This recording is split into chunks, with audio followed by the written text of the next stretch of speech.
এই সমাবেশের সম্মানিত সভাপতি এবং নেতৃবৃন্দ, সবাইকে অভিনন্দন জানিয়ে আজকের এই প্রতিবাদ সভা থেকে আমি তীব্র নিন্দা জানাচ্ছি।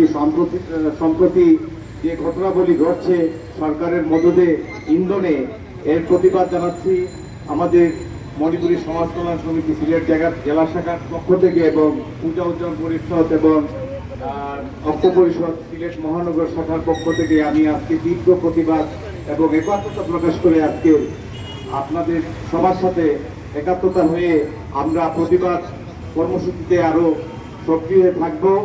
সরকারের প্রতি জোর দাবি জানাচ্ছি যে অনৈতিক যে কার্যকলাপ আপনারা শুরু করেছেন তার তদন্তপূর্বক শাস্তিমূলক ব্যবস্থা গ্রহণ করার জন্য উদাত্ত আহ্বান জানিয়ে আমার সংগ্রামী অভিনন্দন জানিয়ে আমি সংক্ষিপ্ত বক্তব্য এখানে শেষ করছি। ধন্যবাদ। ধন্যবাদ। এখন বক্তব্য রাখার জন্য আমি আহ্বান জানাচ্ছি বাংলাদেশ পূজা উদযাপন পরিষদ সিলেট জেলা শাখার সংগ্রামী সাধারণ সম্পাদক বিশিষ্ট আইনজীবী অ্যাডভোকেট রঞ্জন ঘোষকে।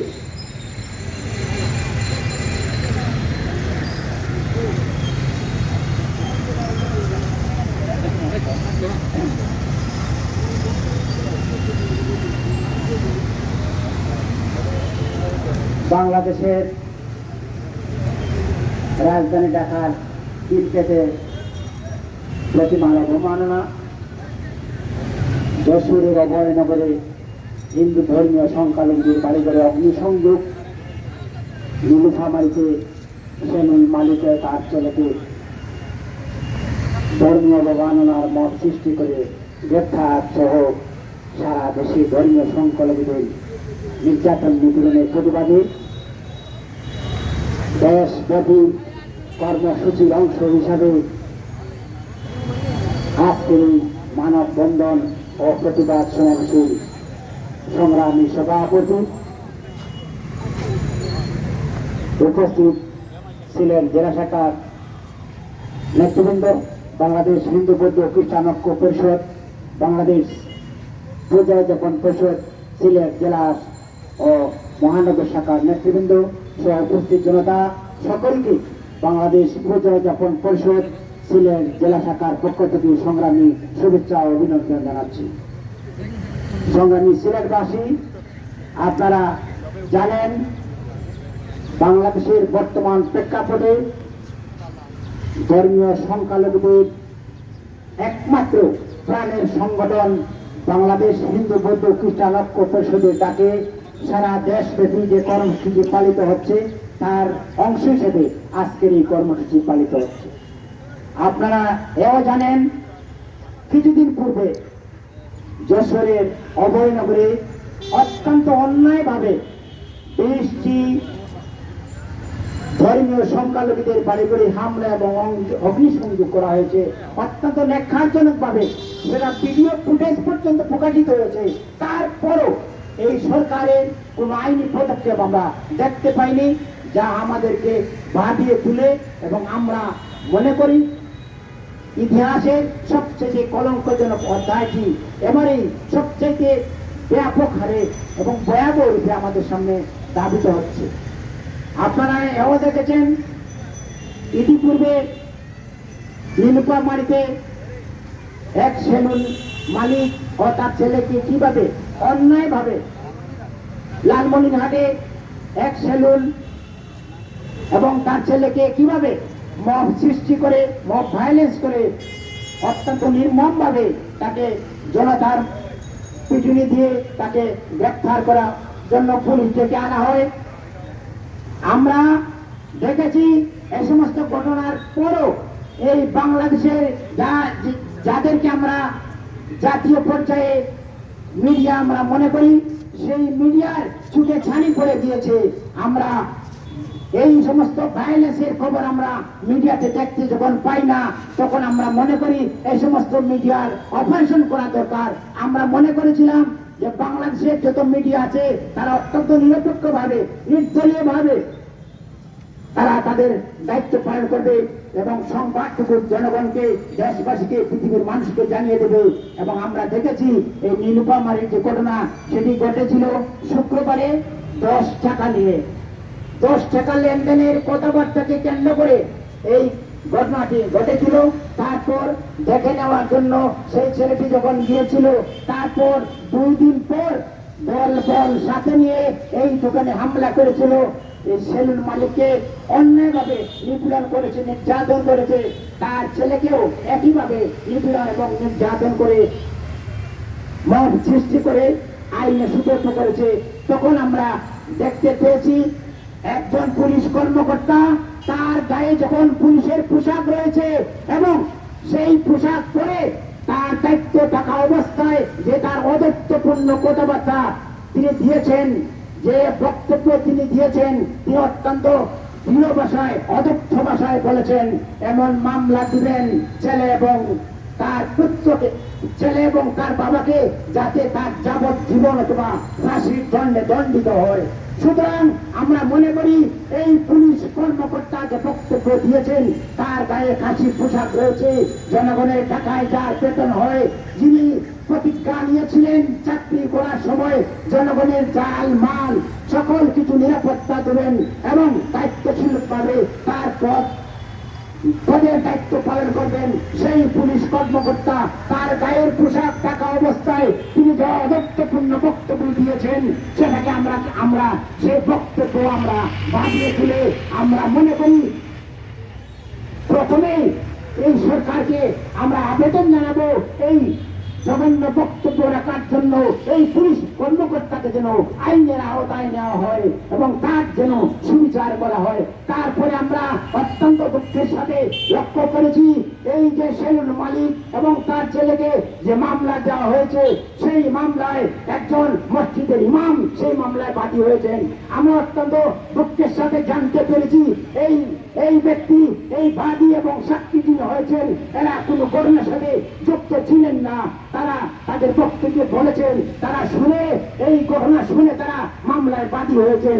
আমরা দুঃখের সাথে বলতে চাই এই সমস্ত মামলায় যারা শুনে তারা বাদী হবেন এবং মব সৃষ্টি করে সন্ত্রাস করবেন, ধর্মীয় সংখ্যালঘুদের দোকানপাট লুটপাট করবেন, ধন সম্পদ লুটে নেবেন এবং যেভাবে ইচ্ছা সেভাবে এই দেশ চালাবেন। সুতরাং আমরা মনে করি এই মামলায় যিনি বাদী হয়েছেন, বিশেষ করে লালমনিরহাটের ঘটনায় সেই সেলুন মালিক ও তার ছেলের ঘটনায় যিনি বাদী হয়েছেন, তাকে রিমান্ডে নিলে জানা যাবে যে কোন উদ্দেশ্য হাসিল করার জন্য, সরকারকে বেকায়দায় পালানোর জন্য অথবা কোন উদ্দেশ্য হাসিল করার জন্য এই মব সৃষ্টি করে এই মামলায় তিনি বাদী হয়ে অন্যায় নিপীড়নে যুক্ত হয়েছেন। আমরা তার তীব্র নিন্দা এবং প্রতিবাদ জানাই এবং এই সেলুন মালিক তার ছেলে মুক্তি দাবি করে এবং এই ঘটনার সাথে যারা যুক্ত হয়েছে, যাদের ফুটেজ রয়েছে, সেই ফুটেজ থেকে এই মব যারা সৃষ্টি করেছে তাদের আমরা বিচার দাবি করছি।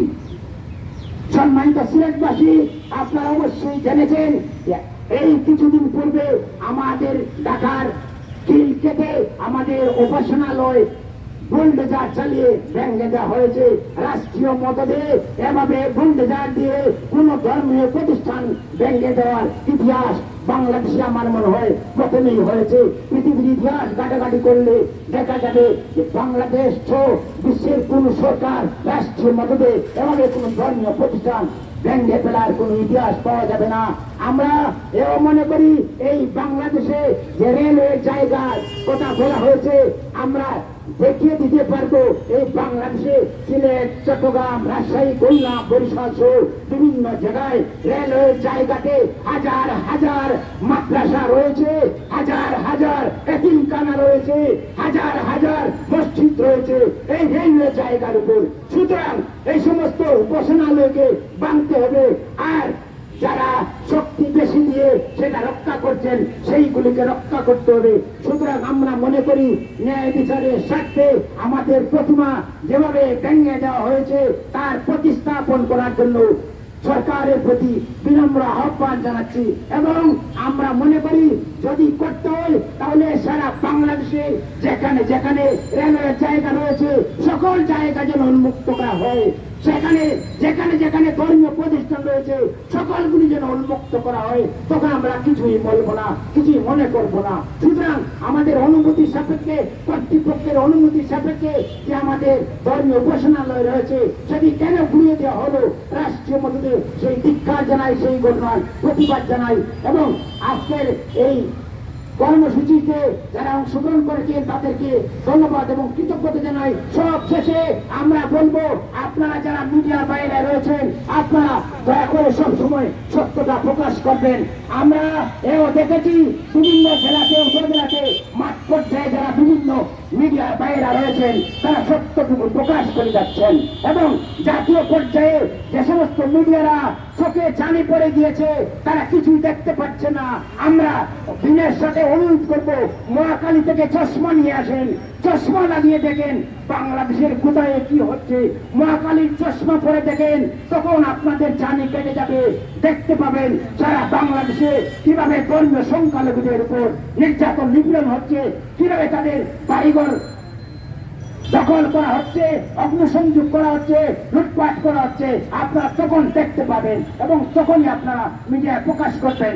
সুতরাং আজকের এই মানববন্ধন এবং প্রতিবাদ সমাবেশ থেকে আমরা ধিক্কার জানাই যারা রাষ্ট্রীয় মদতে, রাষ্ট্রীয় সহযোগিতায় এই বাংলাদেশে ধর্মীয় সংখ্যালঘুদের উপর নির্যাতন, নিপীড়ন বিগত দিনের মতো চালিয়ে যাচ্ছেন।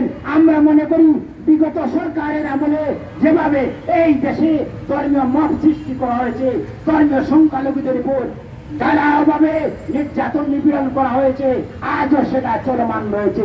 সুতরাং আজকে 2025 সালে সেই অবস্থায় আমরা চলমান দেখতে চাই না।